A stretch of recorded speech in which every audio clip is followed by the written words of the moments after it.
So Lewis Hamilton, a big step up the ladder for you in the Formula 3 Euro Series now here with Manor Motorsport. Yeah, it's a very big step from Formula Renault, but I'm very happy to be here, privileged, and Manor Motorsport and Mercedes behind me. It's going to be a good year, I think.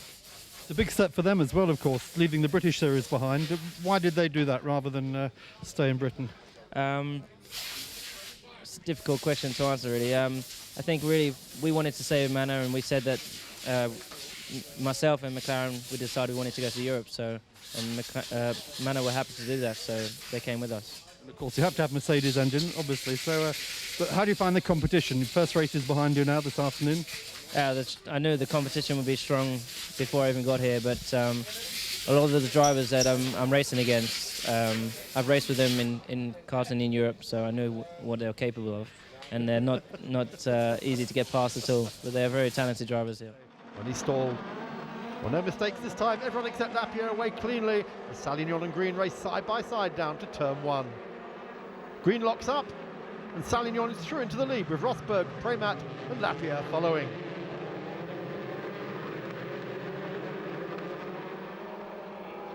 Well, Lapierre takes 4th back from Premat, who's also passed by Brazilian Roberto Street.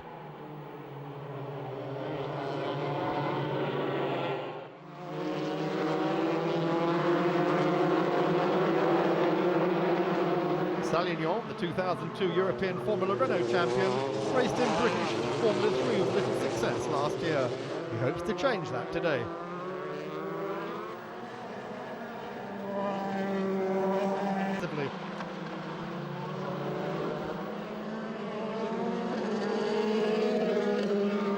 Here's another look at the start. Salignon makes a textbook launch.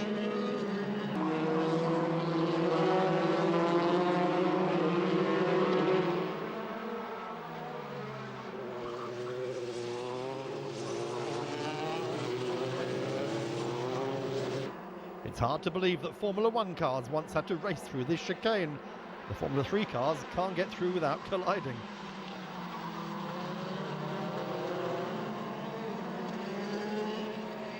Lap 10 and Jamie Green has his hands full keeping Rosberg at bay for 2nd place.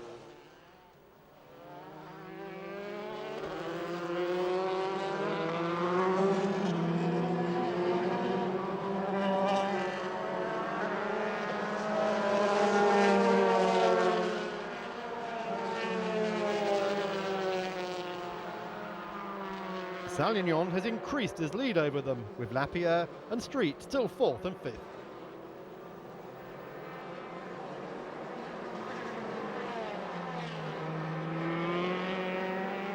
Rosberg locks up into turn 1 and runs wide. Lapierre needs no invitation and is through into 3rd. The replay shows him late on the brakes, losing both momentum and his place.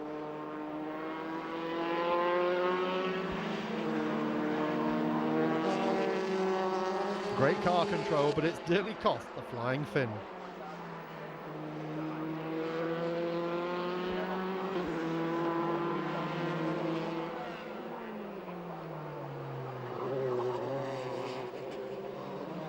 This is the 6th place battle between Guido van der Garde and Frank Pereira, the Frenchman really wagging the tail.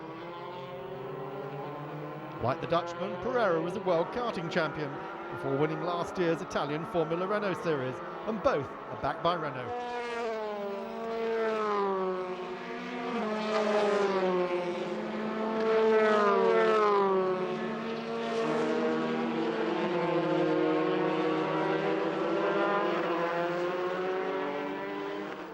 Charles Volsman is running 12th for Manor Motorsport, 3 places behind teammate Lewis Hamilton.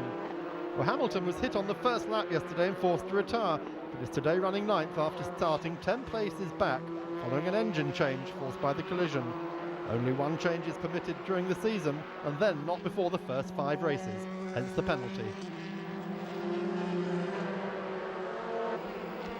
Pereira makes a determined bid to pass van der Garde in the chicane, but can't carry it through. The 2nd place Green now has Lapierre on his back, the Frenchman recovering from his bad start, and Rosberg is coming back too.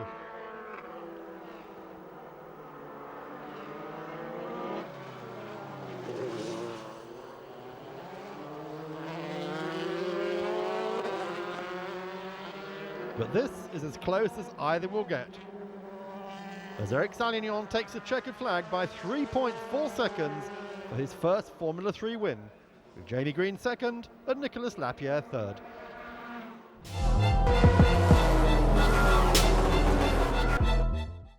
Six-wear on the A final grid. Here we go then, 60cc cadet action underway. Number 70, James Young, was on the pole for this fourth and final heat, but Matt Benn, number 61, swept around the outside of the early 42. Sam Snell there really wide onto the grass, but he rejoined into the loop for the first time. Then Kazim Van Zer, number 25, had a terrific start up into third position ahead of James Webb. Later on in the race, Van Zer got into the lead at the front of the pack. Then second, number 70, James Young, third, bolted now. Fourth place, number 91, Adam Jeffs, adjusting the carburettor there, the race leader. And it was three abreast into the elbow for third place. Jeffs on the outside getting a whack from Ben in the 61 car. Both of them able to rejoin. 77, Alice Power managing to motor past the pair of them and into third place. Webb down to fourth. Then number 8, Sam Mitchell, who's the champion last year. He's a good run already. One win, one second place under his belt. Max Goff, the 63 car, inside of James Young, the dog leg. Position, struggling at this stage in the race. On the final lap, Mitchell had gone into lead. Mansour dropped to third. Joe Bullen then at 26. When the leader a tap on the shoulder. Mitchell then powering through the final corner. That was enough for pole position. And these four, what a prospect for the final coming up. Led the 125cc machines into the first corner. Reece Summerfield briefly snatching second position, but he ran straight on into Paddock Bend. That allowed Chris Brown in the race back into P2. The 32 car Axton tucking in behind for third. Two leaders then heading into the elbow. And here we see number 80, Jack Linford, diving down the inside of last year's champion, number 57, Dan Rod. Rowbottom led then, Brown second, Axton third. Linford now in fourth place, having started seventh on the grid. The race war on the top two pulled away from Axton. Brown here in the number 8 car was able to hold on to the shirt tails of the race leader, but never quite close enough to challenge. And number 23, Daniel Rowbottom, went on to take the checkered flag of the championship. Brown second, Axton third. A great win there for Daniel Rowbottom, who received his garland from rising Finnish-born Renault F1 development driver Heikki Kovalainen. Bullen with 32, Spencer Barrow alongside. 30 drivers all looking to lift the trophy, once won 3 times by Jenson Button then. Mitchell leads around the first couple of corners. Jenkins, number 2, has slid into second place. 69, Richard Bradley, third. Wheel to wheel with Joe Bullen and 25, Kazim Van Zer for fourth position. 55 miles an hour down the back straight then, arriving at the dogleg like a swarm of angry bees. Mitchell led Jenkins, Bradley in third place, and Kazim Van Zer did manage to get through into fourth position. The leaders up towards the elbow, then Michael McMahon, number 18, doing well in fifth position. Joe Bullen, 26, now down to sixth place. The leaders absolutely together. Here comes Richard Bradley down the inside, following him through Kazim Van Zer, and all of a sudden the British number 2 finds himself down in fourth, and here comes Bradley again down the inside of Sam Mitchell. Again Van Zer tries to follow him, but Mitchell's having none of it, and Jenkins just sneaks back through to third. Our new race leader, then Bradley, leads him through the dogleg. First, second, third and fourth. Terrific scrap developing in this race. Bradley then got up front with Mitchell behind him, Jenkins in third position. Top 4 absolutely together across the start-finish line, super glued together by an invisible adhesive. They then ran towards the elbow. And Zer, number 25, launching an attack down the inside, makes contact with Jenkins. Jenkins keeps his foot in around the outside and holds on to third. But then Van Zer's patience paid off, under-braking into the dogleg. He finally snatched third place back away from Jenkins. Race developed, there was a terrific scrap for fifth place as well.